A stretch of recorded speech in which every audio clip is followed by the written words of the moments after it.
Eee, Akhir-akhir ini banyak isu saya baca di platform LinkedIn bahwa perusahaan-perusahaan ini susah mendapatkan pekerja, karyawan dari generasi Z atau Gen Z.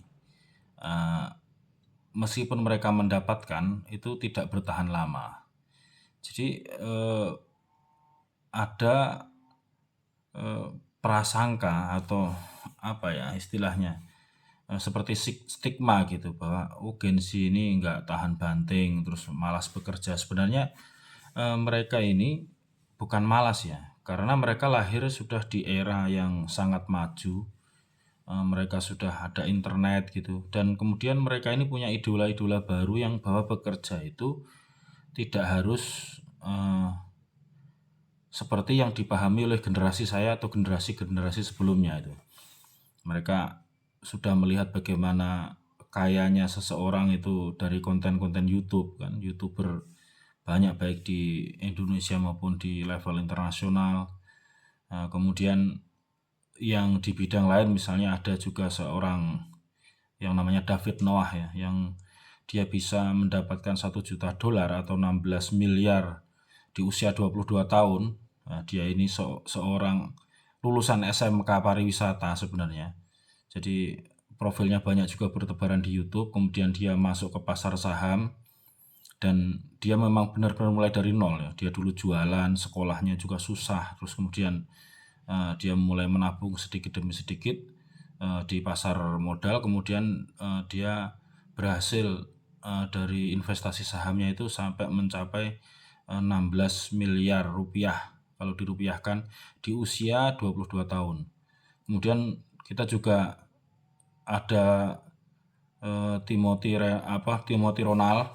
Nah, dia itu saya kenal dulu agen Pomade Sovesito Indonesia sebenarnya waktu saya masih jualan pomade.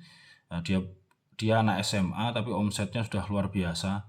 Nah, kemudian dia juga masuk ke pasar saham dan terakhir kemudian dia tinggalkan pasar saham dan pindah ke kripto. Dan sekarang ya asetnya tidak ada yang tahu tapi ratusan miliar dari beberapa podcast yang saya lihat ya. Dan usianya juga baru 22 atau 23 tahun.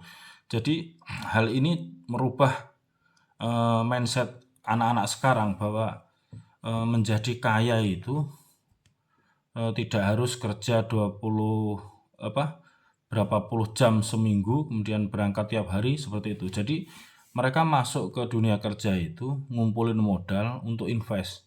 Rata-rata seperti itu, paling tidak dari beberapa orang yang saya temui lah, anak-anak sekarang gitu ya. Dan mereka itu juga eh, kuliah itu jadi gimana ya, jadi seperti nggak penting gitu.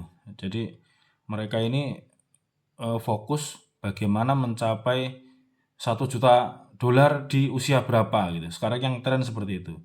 Jadi kita memang sudah menghadapi dunia yang sangat berbeda dibanding generasi saya yang dulu, apalagi generasi-generasi sebelumnya ya. Nah, saat ini itulah yang terjadi. Jadi banyak perubahan-perubahan dengan adanya akses yang lebih mudah ya, dan mereka melihat profil orang-orang yang sukses di dunia ini dalam artian dia dan mencapai kekayaan dengan level tertentu itu tidak harus menjadi politikus, tidak harus menjadi pekerja, tidak harus menjadi PNS. Jadi mereka itu banyak hal-hal lain yang bisa mereka kerjakan ya. Seperti itu. Terima kasih. Assalamualaikum.